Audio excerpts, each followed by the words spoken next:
Biologi kertas 2 Terengganu, soalan trial HPM 2025.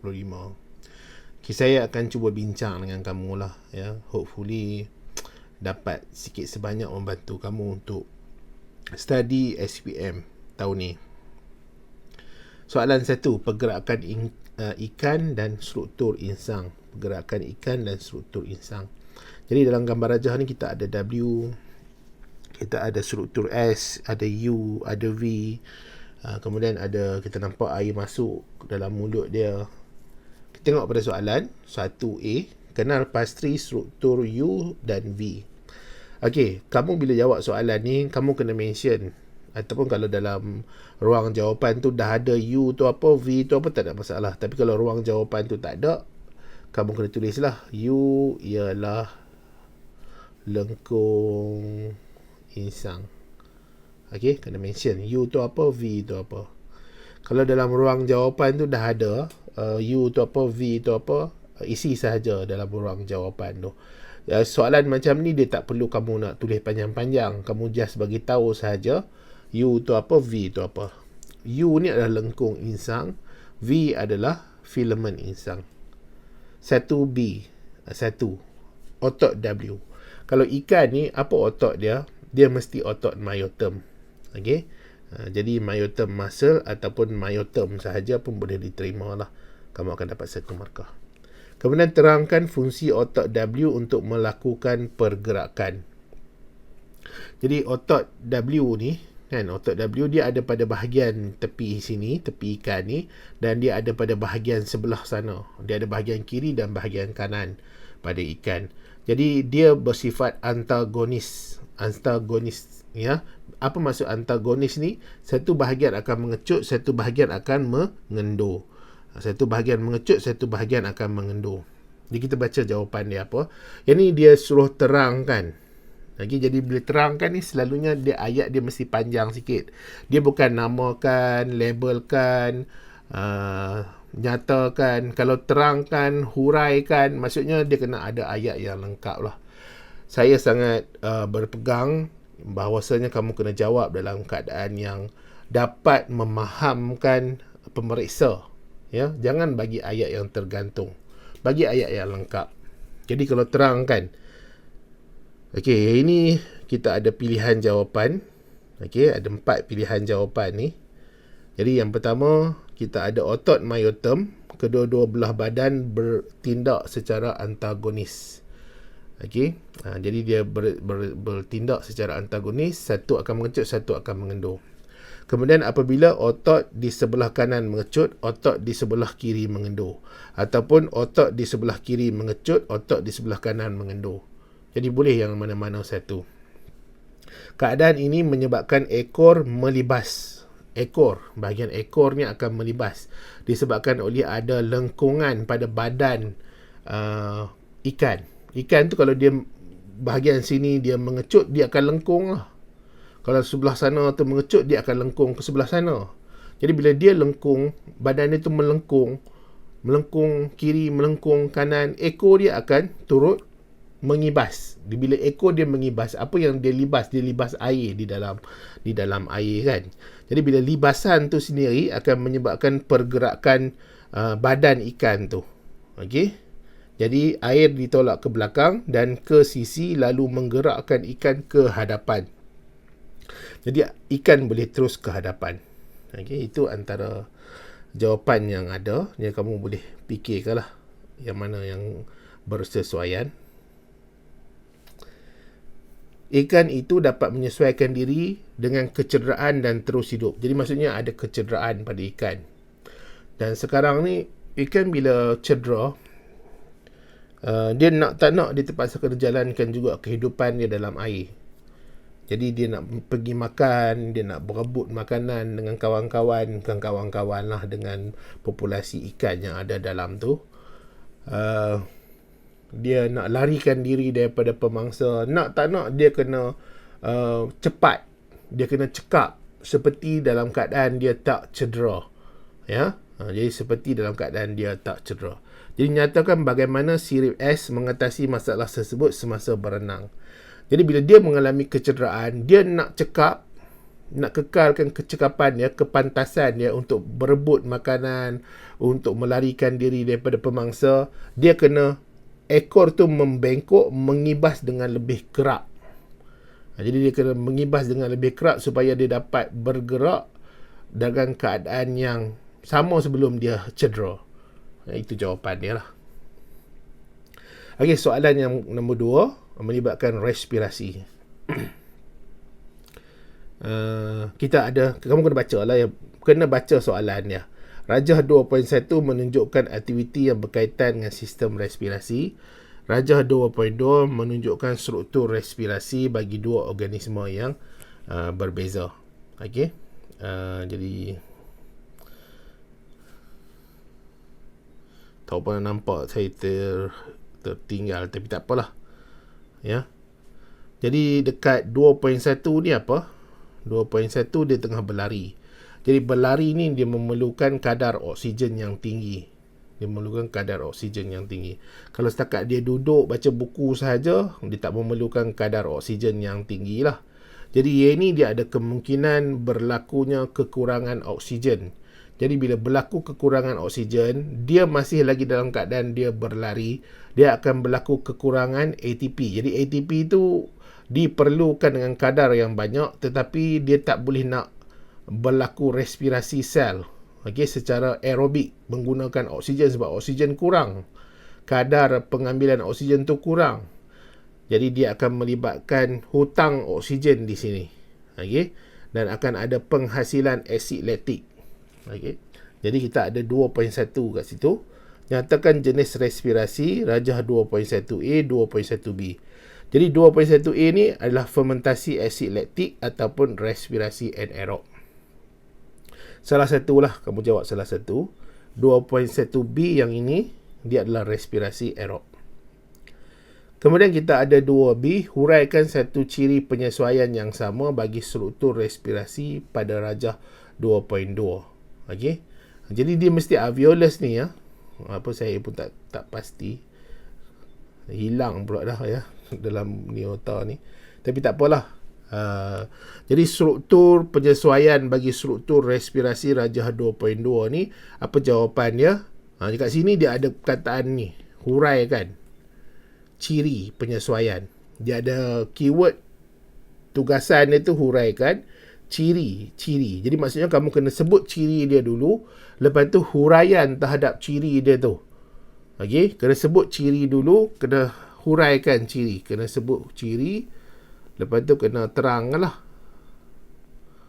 tentang ciri tersebut. Terangkan ciri. Sebut ciri dulu. Lepas tu baru kamu terangkan ciri itu macam mana.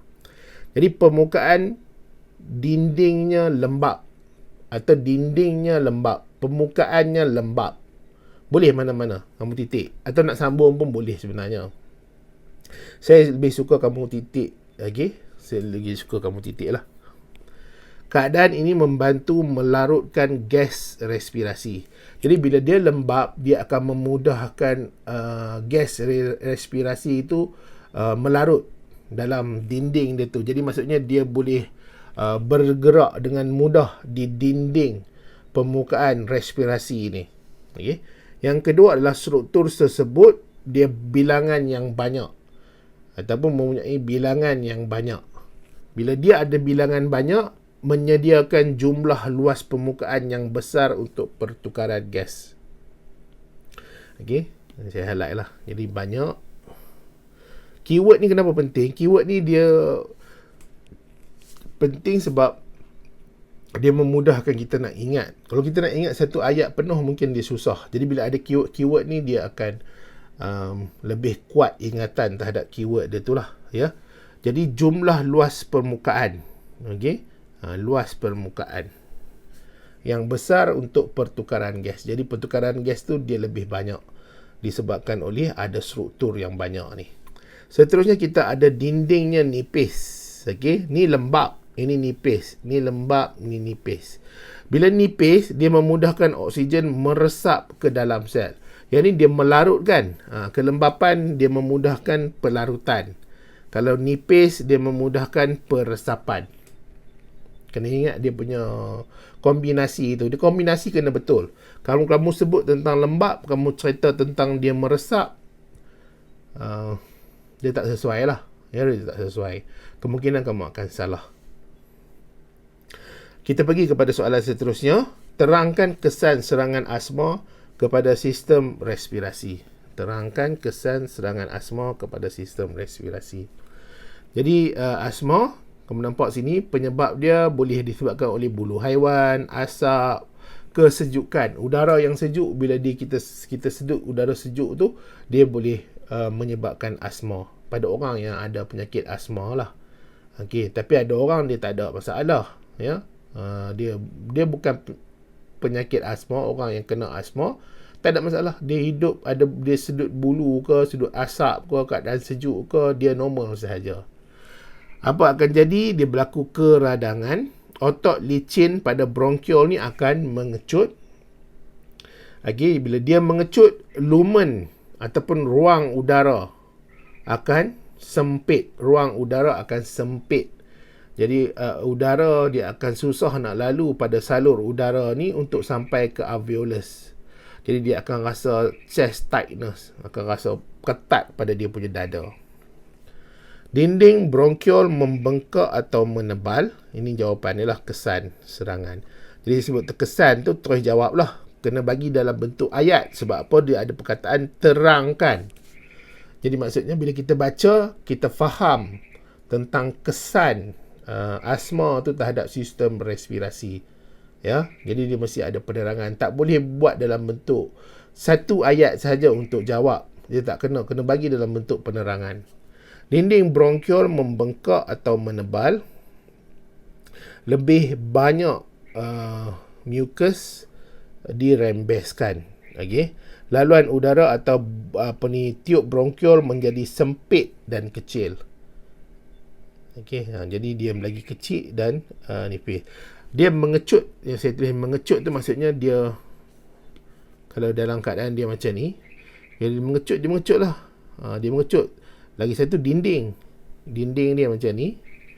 Jadi dia mengecut, dinding dia makin menebal. Jadi lama-kelamaan lumen udara yang ada di tengah tu akan makin susah nak bergerak. Okey. Ditambah pula dengan ada mucus pula.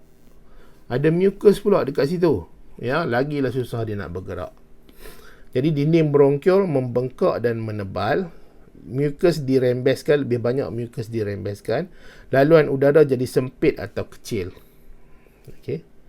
Jadi ini adalah kesan serangan asma kepada sistem respirasi. Kita masuk kepada soalan nombor 3. Struktur daun dan pembukaan stoma. Ini struktur daun lah. Ada bahagian C, ada bahagian C dan ada bahagian D. C ini adalah lamina, D adalah petiole. Okey. Jadi yang ini dia nyatakan saja, tak perlu penerangan. Nyatakan saja, sebut saja, tulis saja. Okey. C itu apa? Lamina. D adalah petiole. Kamu dapat jawapan yang betul. Kena eja dalam betul lah. Kalau eja tak betul, tak dapat markah. Salah lah ya. Kena eja dengan betul. Kena biasakan kita buat secara betul, secara berstruktur. Ayatnya lengkap, jangan ayat separuh-separuh. Terangkan ciri. Dia ada perkataan terangkan ciri. Jadi maksudnya, kamu kena sebut ciri dulu. Okey. Lepas tu barulah kamu bagi penerangan tentang ciri. Okey, penerangan tentang ciri. Sebut ciri dulu. Jadi jawapannya, ciri bagi struktur C meningkatkan kadar fotosintesis. C ni lamina ya. C adalah lamina. Daun lah ya. Jadi ciri C, lamina leper atau lamina rata. Boleh terima, tak ada masalah. Jadi bila lamina tu leper atau rata, dia ada luas permukaan yang tinggi yang mendedahkan kloroplas kepada cahaya matahari yang maksimum. Okey? Senang sajalah. Jadi kedua adalah ciri yang kedua, dia nipis. Tadi yang leper, rata. Ini yang kedua, dia nipis. Bila dia nipis, dia akan memudahkan gas yang terlibat dengan fotosintesis meresap dengan cekap ke bahagian dalam daun. Tulis ayat dalam keadaan yang lengkap. Bila sebut tentang terangkan, huraikan, okay, tambah pula dengan ciri. Kena sebut ciri dulu, lepas tu ada huraian dia, ada penerangan dia terhadap ciri tersebut. Okey, Encik Z menyiram tumbuhan pada rajah 2.1 secukupnya setiap hari. Jadi bila Encik Z itu siram pada tumbuhan ni, maksudnya dia tidak ada kekurangan air. Dia ada air, dia ada matahari, dia ada nutrien. Okey. Jadi bukan, dia ada air, dia ada matahari, cahaya matahari, dan semestinya ada karbon dioksida. Jadi karbon dioksida boleh masuk ke dalam lamina daun ni melalui laluan bukaan stoma. Jadi dia boleh menjalankan proses fotosintesis.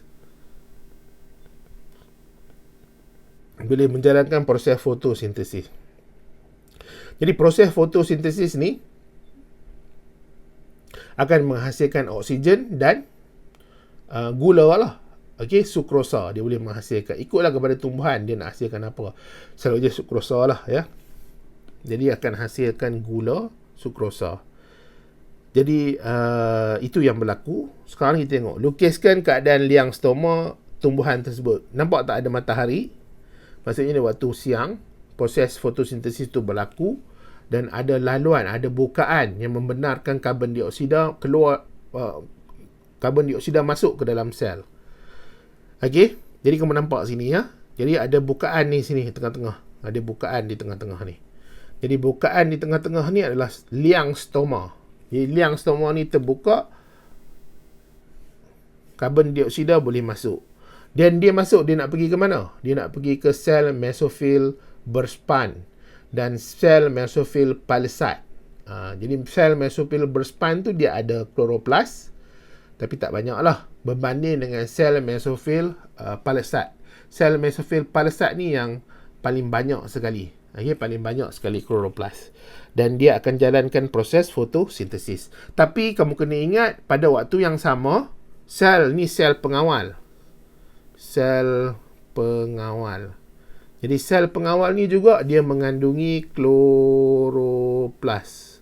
Dia mengandungi kloroplas. Jadi bila dia mengandungi kloroplas, ada cahaya matahari, ada air, jadi dia akan mengalami proses fotosintesis.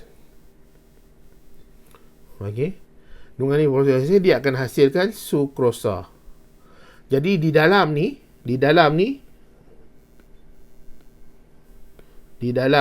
ada sukrosa. Jadi bila di dalam ni dia ada sukrosa, jadi air dia akan rendah. Jadi dia ada keupayaan air rendah. Keupayaan air rendah. Bila keupayaan air rendah, air dekat luar ni tinggi. Keupayaan air dekat luar, sel epidermis yang luar tinggi. Jadi air akan bergerak daripada keupayaan air tinggi ke keupayaan air rendah. Air akan masuk. Jadi bila air masuk, akan menyebabkan dia lengkung keluar. Siapa lengkung keluar? Lengkung ni banyak dekat luar ni. Kenapa?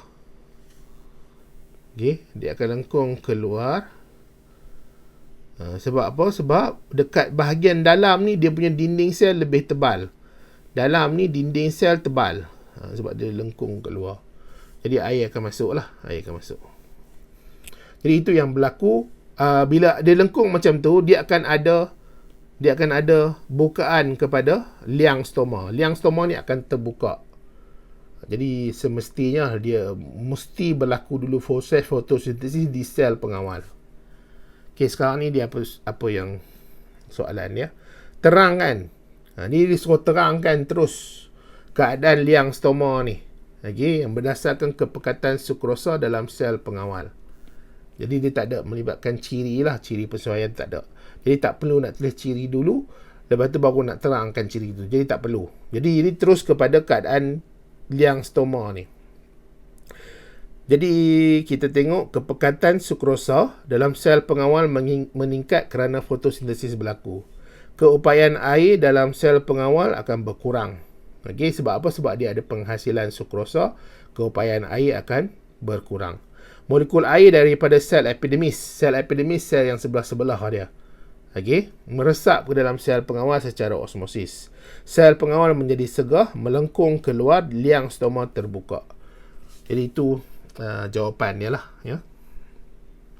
Kita pergi kepada sistem saraf dan tindakan refleks. Kamu nampak sini, di sini ada rangsangan, stimulus. Jadi rangsangan ni dia boleh ada external stimulus, internal stimulus. Paling mudah sekali external lah. Kita rasa dalam bilik kita sejuk. Okay, kita dengar apa yang muzik itu keluarkan, orang bercakap dengan kita. Kamu tengah dengar saya ni kan. Itu semua rangsangan. Rangsangan akan dikesan oleh reseptor. Reseptor akan menyebabkan penghasilan impuls saraf ataupun electrical impulse. Jadi impuls saraf tu nanti akan bergerak sepanjang neuron P. Neuron P adalah neuron afferent. Neuron afferent ataupun neuron deria. Okey. Salah satulah kamu gunalah, salah satu, tak payah dua-dua. Kamu ingat salah satu sahaja. Jadi neuron afferent, neuron deria ni akan bawa impuls saraf tu pergi ke saraf tunjang. Daripada saraf tunjang dia akan naik ke otak. Okey, akan naik ke otak. Ini kalau dalam keadaan biasa. Dalam keadaan biasa. Kemudian otak akan ada integrasi maklumat, proses pemikiran, dia akan ada respons. Jadi dia bawa impuls saraf tu sepanjang saraf tunjang dan dia akan keluar daripada saraf tunjang, dia akan pergi ke saraf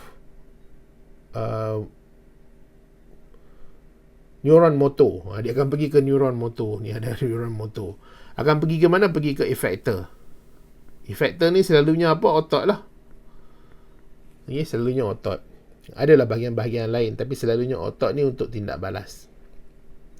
Seperti apa? Seperti kamu tengah menulis ke kan? Jadi proses penulisan tu ada melibatkan pergerakan otot. Terutama sekali otot skeletal atau otot tulang. Jadi akan ada gerak balas. Okey, kita baca soalan dia ni. Nyatakan nama neuron P dengan Q. Jadi neuron P adalah neuron deria. Okey, neuron deria. Q adalah effector. Okey, effector. Nyatakan apa berlaku jika neuron P tidak berfungsi. Neuron P deria ni tak berfungsi. Jadi bila dia tak berfungsi, impuls saraf tu tak boleh nak diangkut bawa ke saraf tunjang. Dia tak boleh nak diangkut bawa ke saraf tunjang. Jadi bila tak boleh nak diangkut bawa ke saraf tunjang, dia tak dapat faham apa yang berlaku di sekeliling. Dia tak dapat nak menghantar maklumat tentang stimulus, tentang rangsangan. Okey. Jadi impuls tidak dapat dihantar dari reseptor ke sistem saraf pusat. Sistem saraf pusat ni apa? Saraf tunjang dengan otak, ya, iaitu otak dan saraf tunjang ada kat situ kan. Otak tidak dapat mentafsir, mengintegrasi impuls atau maklumat. Jadi dia tak boleh nak faham situasi sekeliling apa yang berlaku. Sebab apa? Sebab maklumat tak dapat nak dihantar ke dia. Tapi ini satu saja. Paling tepat sekali yang atas ni lah. Okey.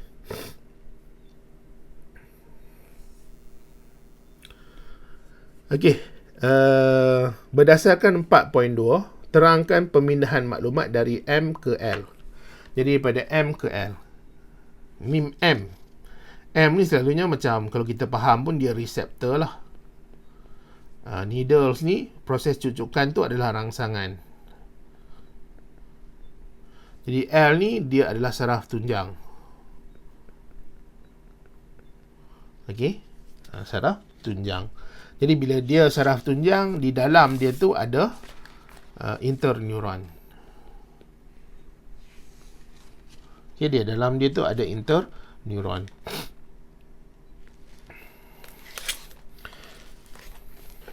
Okey, atas ni, atas. Okey, ni ada bawah. Jadi yang ini adalah neuron deria. Kalau ulang kaji lah kan. Yang ni adalah neuron motor. Jadi selalunya kalau macam ni, dia perlukan tindakan yang pantas. Sebab apa? Tubuh badan dalam keadaan bahaya. Okey, dia dalam keadaan yang pantas, tubuh badan dalam keadaan bahaya. Kalau kita biar jarum tu terus tercucuk dengan jari, kemungkinan luka boleh berlaku. Luka adalah sesuatu yang tak bagus sebab dia merosakkan sel badan. Jadi tubuh badan kena mengelakkan kecederaan tu makin besar ataupun berlanjutan. Dan kawasan yang luka tu perlu mengalami pembaikan. Jadi dia tak nak, dia kena cepat tarik tangan dia daripada jarum tu, needles ni. Okay, dia kena tarik cepat-cepat jarum daripada needles. Sebab itulah proses yang awal berlaku, dia melibatkan ARCA reflex. ARCA reflex 3 neuron. Sebab apa? Sebab dia ada 3 neuron. Dia ada neuron deria, interneuron ni neuron motor, efferent neuron, interneuron, efferent neuron. Ya, ARCA reflex 3 neuron. Jadi rangsangan reseptor akan menyebabkan impuls saraf bergerak sepanjang neuron motor. Kemudian di hujung ni akan berlaku proses penghasilan acetylcholine, acetylcholine di antara dua jenis neuron, dan dia bebaskan di sinaps, di ruang sinaps. Kemudian dia masuk ke dalam interneuron. Jadi interneuron akan hantar maklumat semula pergi ke neuron motor. Okey, adalah bahan kimia di situ, neuron motor.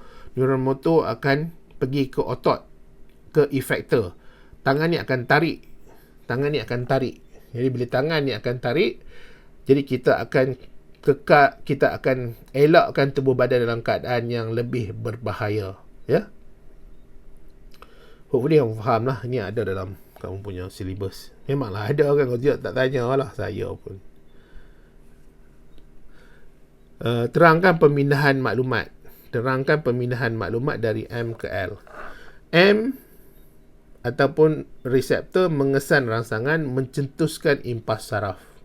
Jadi ada penghasilan impuls saraf di sini. Neuron dera menghantar impuls saraf ke L, iaitu saraf tunjang. Jadi dia akan hantar impuls saraf ke L, iaitu saraf tunjang. Dia 2 markah saja. Okey. Jadi dia lagi pun dia minta daripada M ke L. Daripada M ni ke L. M ke L. Jadi dia tak suruh cerita apa yang berlaku di selepas tu. Ya, tak perlu cerita lah. Markah dia setakat tu saja. Ramalkan apa berlaku kepada gerak balas dalam situasi Rajah 4.2 jika L cedera. Terangkan. Okey. Impuls saraf tidak dapat dihantar ke L ni cedera. L ni saraf tunjang. Jadi orang tu kemungkinan dia patah tulang belakang ke, berlaku proses penyakit genetik ke, yang menyebabkan struktur saraf tunjang ni dia merosot. Okey. Jadi bila dia berlaku keadaan macam tu, impuls saraf tidak dapat dihantar daripada neuron deria ke effector. Okey. Jadi impuls saraf tak dapat dihantar daripada neuron deria ke effector. Effector atau otot tidak mengecut. Okey, jadi bila tak mengecut, jadi maksudnya dia tidak ada tindak balas. Dia kemungkinan dia tak tarik tangan dia. Jadi orang cucuk dia macam mana pun, dia tak tarik tangan dia, dia tak rasa sakit. Jadi bila dia cucuk macam mana pun, dia akan dia akan lebih berbahaya lah keadaan diri dia. Jari atau tangan tak dapat dialihkan serta-merta daripada jarum. Kita pergi kepada soalan nombor 5, sistem pencernaan.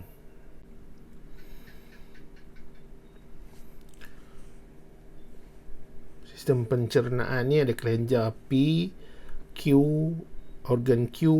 Kelenjar P ni selalu kelenjar ileo lah, di bahagian dekat mulut kan. Organ Q ni adalah perut, stomach. Jadi nyatakan kelenjar P dan organ Q. Jadi ni nyatakan, kamu tulis saja kelenjar P itu adalah kelenjar ileo, Q itu adalah perut. Dapatlah 2 markah kat situ. Sel epithelium pada dinding Q mengalami pengubahsuaian untuk membentuk kelenjar gastrik. Nyatakan satu fungsi sel epitelium tersebut. Jadi dia ada 3 jenis kat sini ni. Ada sel utama, ada sel parietal, sel mucus. Kamu kena sebut. Kalau kamu tak sebut, kamu tak boleh dapat markah 1 tu. Kena sebut sel utama rembeskan pepsinogen. Kalau kamu tak sebut merembeskan pepsinogen, dia tak apa nak lengkap, dia tak lengkap, jadi kemungkinan kamu tak dapat markah. Sebab apa? Sebab dekat permukaan dinding organ ni dia ada 3 jenis sel ni.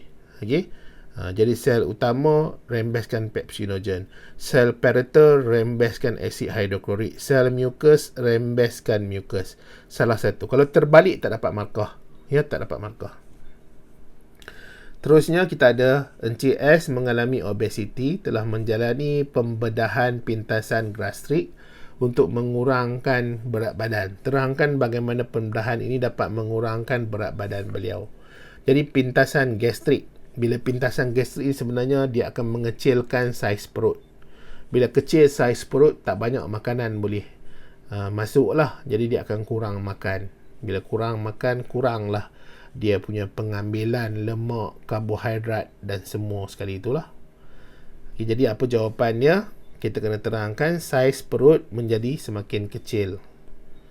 Beliau cepat rasa kenyang, makan lebih sedikit dan kurang berasa lapar. Pengambilan kalori akan berkurang, pembentukan lemak atau tisu adipos pun akan berkurang. Ini boleh dapat 3 markah. Ya.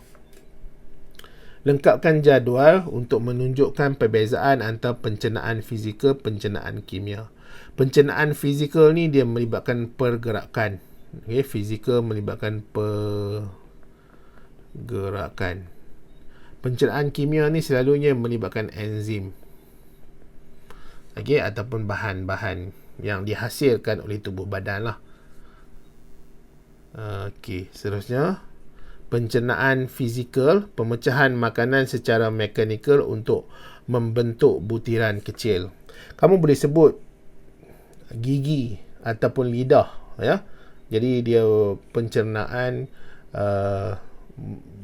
memecahkan molekul makanan daripada yang besar ke kecil. Sebagai contoh, di mulut gigi memecahkan makanan daripada yang besar ke kecil. Jadi dia melibatkan pengunyahan dan peristalsis. Seharusnya kunyah lah. Okey, kunyah. Kamu jawab melibatkan pengunyahan saja pun dah betul, ya. Penguraian molekul kompleks menjadi molekul yang lebih ringkas. Dia melibatkan tindakan enzim. Dia mesti melibatkan tindakan enzim. 2 markah. Jadi ini 1 markah sebab dia kena lengkapkan perbezaan. Ini 1 markah, ini 1 markah. Soalan 6. Kita ada pertumbuhan-tumbuhan. Okey. Jadi ni ada kawasan-kawasan bagi pertumbuhan ni. Jadi kita ada zon P dengan zon Q. Okey, zon P, zon Q. Yang ni tingkatan 5 saya rasa kan. Tingkatan 5. Sekejap, aku suka buat apa lah. Bab berapa tau. Okey. Bab 1. Okey, bab 1. Jadi di hujung ni adalah zon pembahagian sel. Pembahagian sel. Yang di tengah ni adalah zon pemanjangan. Zon pemanjangan. Yang atasnya adalah zon pembezaan. Okey. Jadi P apa? P zon pembezaan. Q zon pemanjangan sel. Tulis bagi penuh lah zon pemanjangan sel. Tak boleh tulis pembezaan saja. Pembezaan sel saja, pemanjangan sel saja. Bila ayat dia tak lengkap, kamu biarkan pemeriksa tu dalam keadaan dia tengah-tengah. Antara dia nak bagi markah dan tak bagi markah. Jadi dia ada kemungkinan untuk dia tak bagi markah. Sebab tu kena tulis bagi lengkap. Ya. Jadi dia just nyatakan saja, tak perlu ada ayat penerangan. Bagi tahu saja apa benda. Tulis saja, ya. Kemudian yang ini nyatakan fungsi. Bila sebut tentang fungsi ini, kena dalam keadaan ayat yang lengkap lah. Struktur R. Mana struktur R? Okey, ni akar. Rambut akar. Jadi struktur R ni, dia akan meningkatkan luas permukaan, yang akan meningkatkan penyerapan air dan garam mineral. Salah satu lah. Okey, jadi kita pergi seterusnya. Rajah 6.1, 6.2. 6.2 hilang lah. Tak tahu 6.2 kat mana. Jadi saya skip lah soalan ni, ya. 6.2 tu tak nampak. Okey, 6C. 6C, ciri batang pokok balak seperti Shorea species mempunyai nilai ekonomi yang tinggi. Kenapa? Jelaskan. Okey, jadi jelaskan kenapa pokok balak seperti Shorea ni, dia harga dia dan nilai dia tinggi. Okey, jadi penebalan lignin berlaku pada dinding sel. Jadi penebalan lignin berlaku pada dinding sel. Batang menjadi kuat dan keras. Kayu boleh digunakan untuk buat rumah, bangunan dan perabot. Dia nampak cantik lah. Dan dia tahan. Okay? Tahan untuk dibuat rumah, buat perabot dan macam-macam lagi. Kehadiran gelang tahunan menghasilkan corak yang menarik. Jadi bila dia ada gelang tahunan kan, jadi setahun naik satu gelang lagi. Lepas tu setahun lagi naik satu gelang lagi. Setahun lagi naik satu gelang lagi. Setahun lagi naik satu gelang lagi. Setahun lagi naik satu gelang lagi. Kita nampak dia menarik. Kalau buat perabot, kita nampak dia unik. Dengan pencirian dia, okay? Pencirian dia yang tertentu. Jadi dia sesuai digunakan sebagai barang perhiasan. Soalan nombor 7. Kelestarian alam sekitar. Jadi ini buat ejen pencuci Y. Jadi guna perang, air, lepas tu peramkan. Okay, dia ada sisa buah kat sini. Lepas tu dia jadi ejen pencuci Y. Jadi ejen pencuci Y ni adalah ecoenzyme. Okay, ecoenzyme. Nyatakan dua kepentingan penghasilan ejen pencuci Y. Jadi dia mengurangkan sisa organik. Jadi bila kita dah ada sisa organik, sisa buah apa semua ni, kita tak buang, kita buat ejen pencuci. Jadi kita tak perlu ada lebih banyak tapak pelupusan dah. Sebab orang macam seolah-olah dia guna, okay? Dia guna bahan-bahan tu. Jadi dia tak mencemarkan lagi dah alam sekitar, air dan udara. Okay? Dan bila ada ejen pencuci organik yang dia buat sendiri kat rumah, dia boleh menjimatkan kos. Jadi dia tak perlu nak beli. Lebih selamat digunakan. Sebab apa? Sebab dia buat kat rumah saja. Guna pun bahan-bahan yang tak berbahaya. Ada gula perang, ada sisa buah. Kalau dia buat kat kilang, kita tak tahu kat kilang tu dia guna bahan kimia apa. Okey. Tidak mengandungi bahan kimia berbahaya dan mesra alam. Boleh digunakan untuk mencuci longkang atau air sisa. Ya. Okay, Rajah 7.2 menunjukkan keratan akhbar berkaitan pembuangan sisa plastik di Malaysia. Diterangkan kesan aktiviti pembuangan sisa plastik terhadap biodiversity di Malaysia. Ya. Jadi bila ada pembuangan sisa plastik terhadap biodiversity, dia boleh menyebabkan kehilangan habitat semula jadi. Okey, habitat semula jadi. Sebab habitat semula jadi itu sekarang ni dah dipenuhi dengan sisa plastik.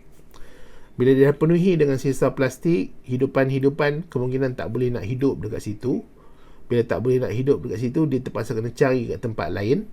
Jadi kawasan yang sepatutnya dia hidup, dah dia tak ada dekat situ. Jadi dia dah hilang lah habitat semula jadi dia. Sebab apa? Dah dipenuhi dengan sisa-sisa plastik. Menyebabkan kepupusan spesies terancam seperti penyu belimbing dan akan mengurangkan biodiversity. Okay? Jadi kemungkinan penyu-penyu ni dia pergi makan plastik ni sebab apa? Dia anggap plastik sebagai obor-obor makanan dia. Jadi dia makan plastik. Kita kalau makan plastik pun mesti kita sakit. dan boleh menyebabkan kematian. Pencemaran air mengganggu ekosistem akuatik, merosakkan hidupan marin, mengganggu rantai makanan dan menyebabkan ekosistem tidak seimbang. Kamu baca pun kamu boleh faham ni ya, dia tak susah sangat. Mikroplastik terkumpul dan ditelan oleh organisma laut. Keadaan ini menyebabkan masalah kesihatan yang serius seperti kanser. Rajah 7.3 menunjukkan poster amalan 5S mewujudkan suasana berkualiti di sesebuah organisasi. Lagi 5S. Ada sisih, susun, sapu, standardize, sentiasa.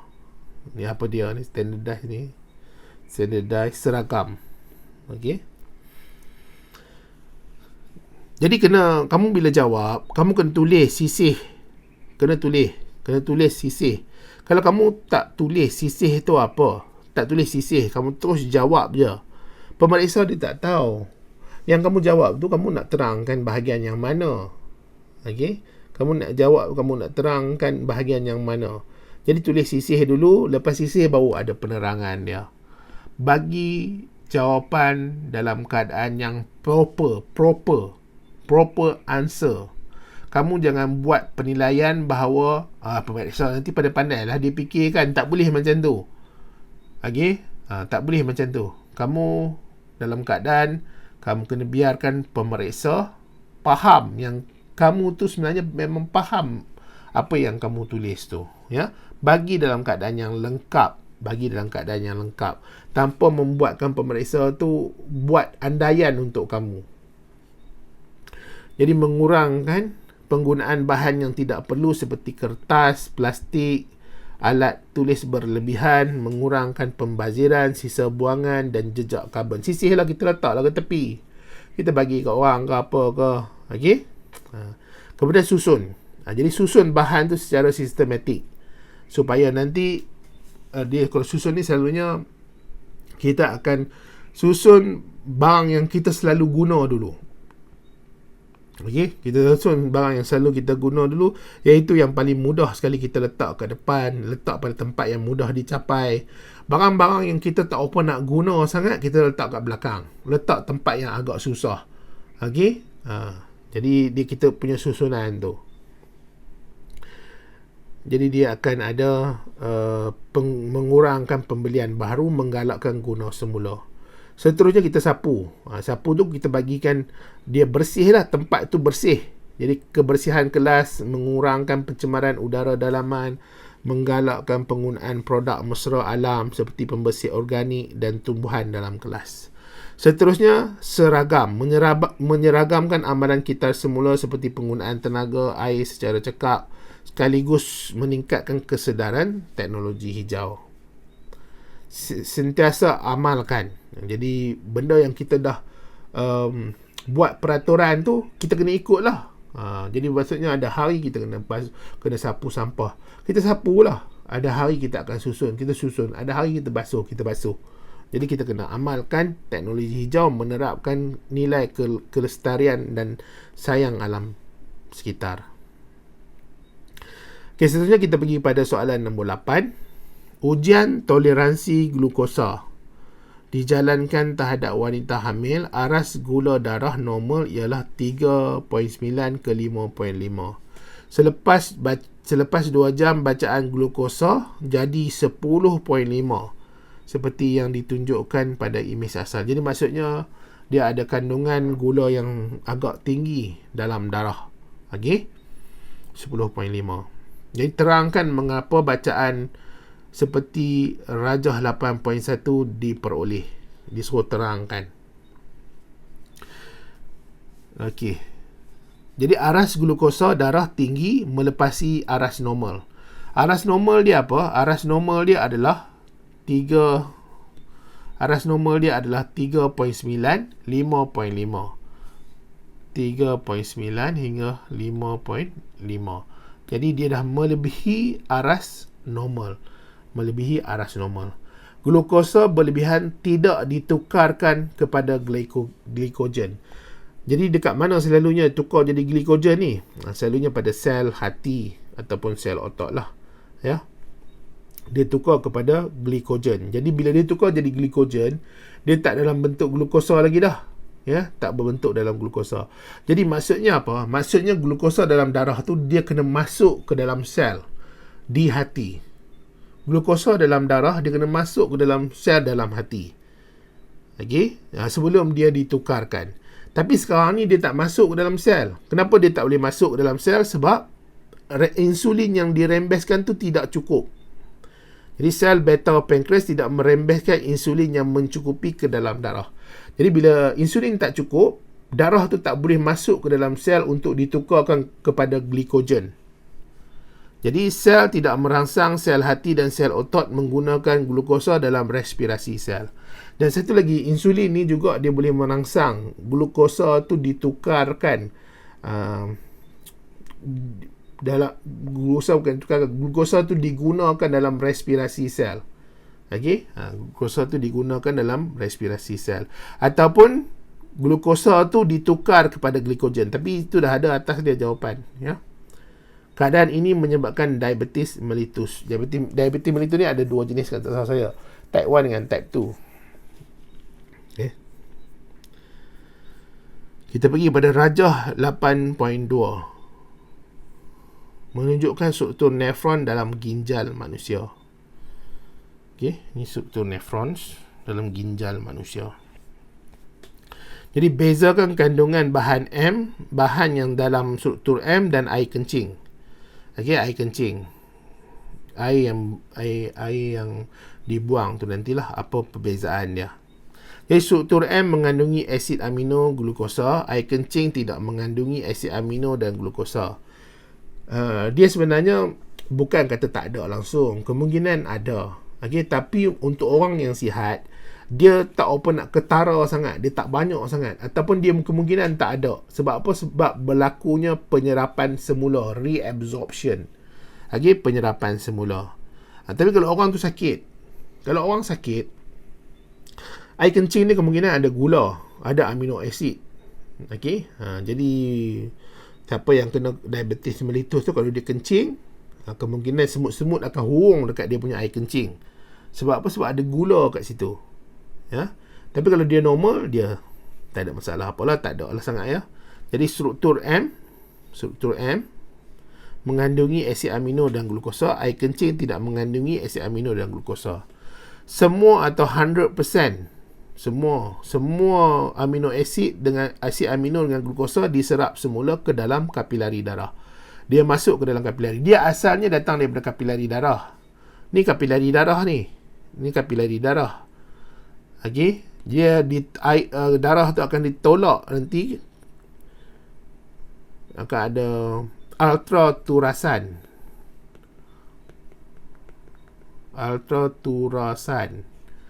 Mana dia akan keluar daripada glomerulus masuk ke Bowman kapsul Bowman. Okey, apa yang masuk? Amino acid, air, glukosa akan masuk ke proximate convoluted tubule. Okey, proximate convoluted tubule. Apa bahasa Melayu dia? Tubul berlingkar proksimal. Okey, tubul berlingkar proksimal. Penyerapan semula berlaku secara pengangkutan aktif. Okey, pengangkutan aktif. Sebenarnya dia pengangkutan aktif sekunder. Tapi kamu tak ada dalam belajar kamu tak ada dalam silibus kamu pengangkutan aktif sekunder, pengangkutan aktif primer. Tapi tak apalah, kita sebut saja pengangkutan aktif. Seterusnya kita ada proses ini berlaku pada tubuh molecule proximal, iaitu struktur M. Jadi yang mana-mana 3 poin sajalah boleh dapat. Kena tulis ayat dalam keadaan yang penuh. Okey, jangan buat ayat tergantung. Contohnya struktur M mengandungi asid amino dan glukosa. Dia berhenti dekat situ saja. Dia tak sambung balik air kencing tidak mengandungi asid amino dan glukosa. Jadi kamu biarkan pemeriksa tu di antara dia nak bagi markah dan tak bagi markah. Dan kebarangkalian dia tak bagi markah tu tinggi. Jangan biar ayat tu tergantung. Okey? Contohnya, amino asid glukosa diserap 100%. dia tergantung, dia serap 100%. Dia serap pergi mana? Dia pergi ke kapilari darah. Ayat ni dia tergantung, dia tak penuh. Jadi kemungkinan nak dapat markah, kemungkinan tak dapat markah tu ada. Jadi kenapa kamu biarkan pemeriksa di tengah-tengah antara nak bagi markah dan tak bagi markah? Okey, seterusnya kita ada keratan rentas ginjal pesakit batu karang. Jadi ada pembentukan batu. Okey, pembentukan batu di buah pinggang. Jadi pembentukan batu ni dia boleh berbagai komponen yang membentuk dia. Paling mudah sekali garam lah. Jadi garam. Kenapa garam ni boleh terbentuk? Sebab tinggi kandungan garam dalam pembentukan air kencing dia tu. Garam. Kenapa garam tu boleh tinggi? Sebab air kencing pekat. Kenapa air kencing pekat? Kurang minum air. Sebagai contoh. Okey, ataupun tubuh badan tu menyerap terlampau banyak sangat air.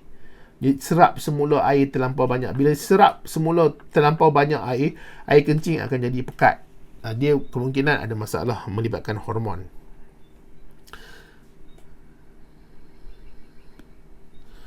Jadi cadangkan bagaimana pesakit dapat mengurangkan masalah batu karang tanpa menjalani pembedahan.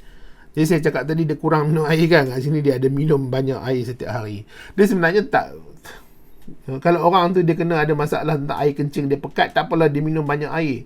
Tapi kalau orang tu biasa, orang yang sihat, yang tak ada masalah apa-apa, macam kamu ke saya ke siapa-siapa ke, tubuh badan ni sebenarnya dia dah ada sistem dia sendiri, okay, yang membuatkan seseorang tu rasa dahaga. Jadi dia minumlah air.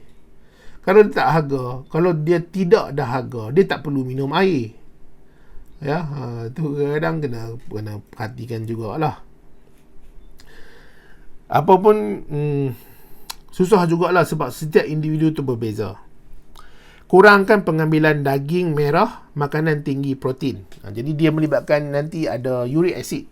Okey, uric acid. Jadi uric acid ni dia boleh berkumpul dan membentuk batu. Jadi kena kurangkan daging merah atau makanan tinggi protein.